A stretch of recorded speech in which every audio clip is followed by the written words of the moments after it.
Have you ever been so incredibly hyped about a game only to watch it crash and burn the moment it releases?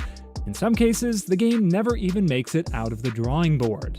Let's be honest here, a giant chunk of the gaming sphere seems to be nothing more than big letdowns. To prove it, I've compiled a list of the 10 biggest video game disappointments in recent memory. Let's get this train wreck started, shall we? Number 10, Forspoken. Oh boy, I told you guys that this list would be a train wreck, and we're starting with a title that would pretty much make any gamer cringe with secondhand embarrassment. Everybody was talking about it on release, expecting a great game, just to see it fizzle out to nothing. Personally, having tried Forspoken, all I can say is that it lacks any kind of creative passion. It never managed to pique my interest, and I hate how they tried to deal with world building here. Exploration is terrible since it's the same thing over and over. It's a boring, mediocre title, and it's definitely earned its spot as one of gaming's biggest disappointments.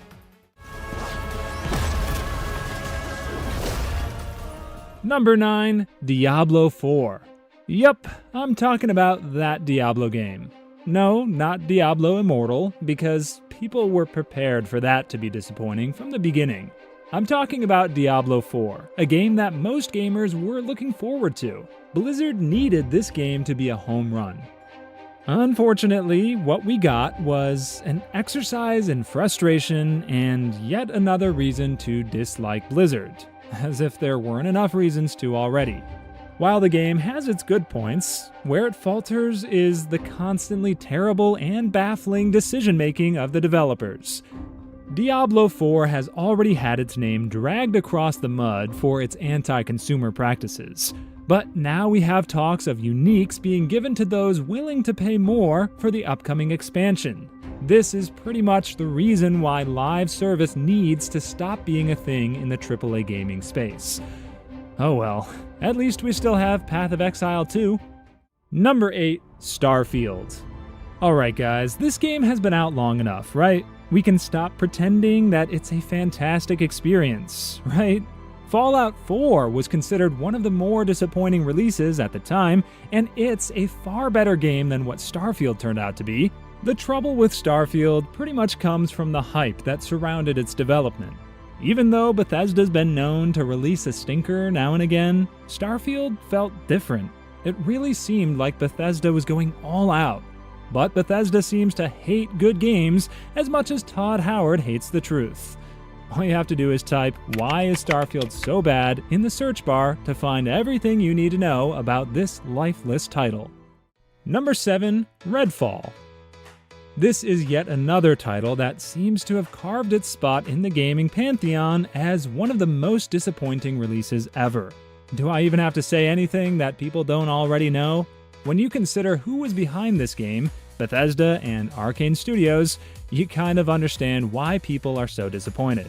This wasn't necessarily supposed to be the best game of all time or anything, but it was supposed to be fun. The fact that they were able to take a premise as bulletproof as vampire slaying and make it unfun speaks volumes. Apparently, this game was supposed to be some kind of multiplayer-focused experience with live service elements before it turned into Redfall. I guess when you look at it that way, you can see why it was dead on arrival. Number 6, AEW Fight Forever. While I can easily fill this list up with games from just a single genre, I want this train wreck of a list to encompass more of the gaming space as a whole. And so, we take a look at what the wrestling world has to offer with AEW Fight Forever. The awful thing about this game is how it was constantly being touted as the return of No Mercy, the N64 title that redefined wrestling games as a whole. For wrestling game fans, there was a lot of hype surrounding this game, as the latest releases from the AAA space have been utter garbage.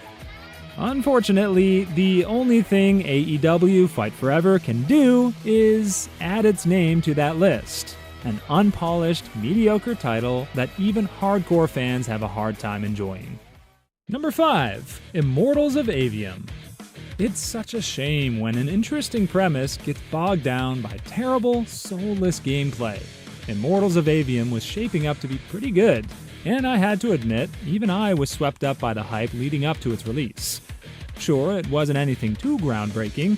It's a first-person shooter, but instead of using guns, you're shooting energy blasts and other magic spells. But it was shaping up to be a real breath of fresh air in modern gaming. Unfortunately, Immortals of Aveum was about as formulaic as they come. Literally, the only thing that sets it apart from other first-person shooters is the fact that you're hitting people with fireballs instead of bullets. If that's the only hook that devs can think of, it's no wonder the game was such a flop.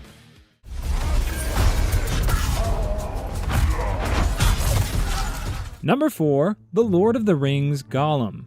You know, for something to be disappointing, there has to be some level of hype around it, right? Well, the fact that this game had no hype at all leading up to its release, yet somehow still managed to snag a top spot in my list really does speak volumes. I'm flabbergasted. It's just, why? Why does this game exist? Why is its asking price the same as other AAA games on the market? I'm so confused. Lord of the Rings Gollum is absolutely terrible. It's a game nobody asked for because the premise is just that bad. Somehow, somebody greenlit this game. They even locked Elven language voice acting behind DLC you have to pay for. What even is this game?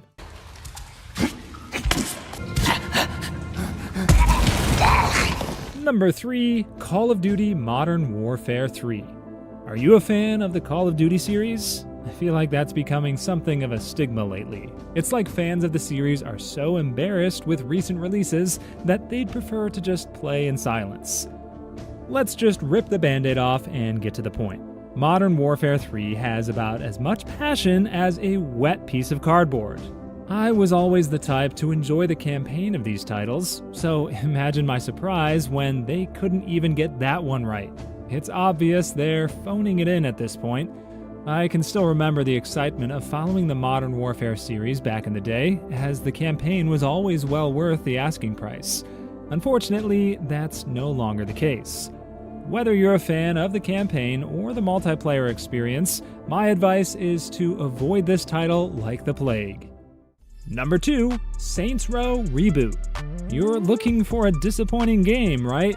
How about a title from a beloved IP that was so bad that it drove the developers to bankruptcy? I am, of course, talking about the Saints Row Reboot. Who is this game for? Gollum was for, Gollum fans, apparently.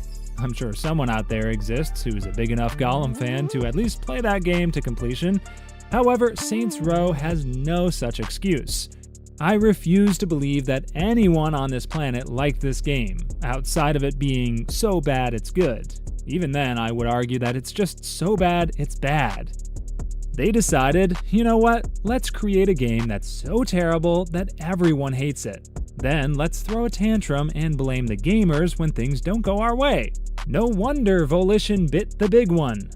The reboot is a travesty, and talking about it makes me feel physically ill, so I'm going to move on to the last game on this list. Number 1, Silent Hill Ascension. Guys, it really doesn't get worse than this.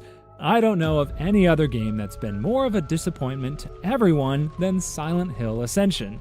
I honestly feel terrible for Silent Hill fans, and I count myself among them.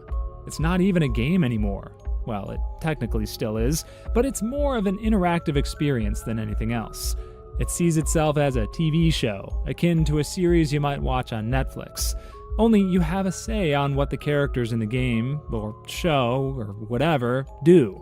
And of course, it's terribly written. Not only did they finally make a supposed game out of one of the most beloved horror IPs after so many years, they somehow screwed up the only thing that would have made it decent. Oh, and it looks awful too. Silent Hill is about as cursed an IP as the town carrying its name. What did you do? Please, make it stop. I'll do anything. Well, that was, fun, wasn't it? Who am I kidding? It was an awful list of awful games. Honestly, the only thing I enjoy about these bunch of disappointments is the fact that we get to make fun of them. What would you rank as the most disappointing game you've ever played? I'm looking forward to reading what you guys have to say. Bye now.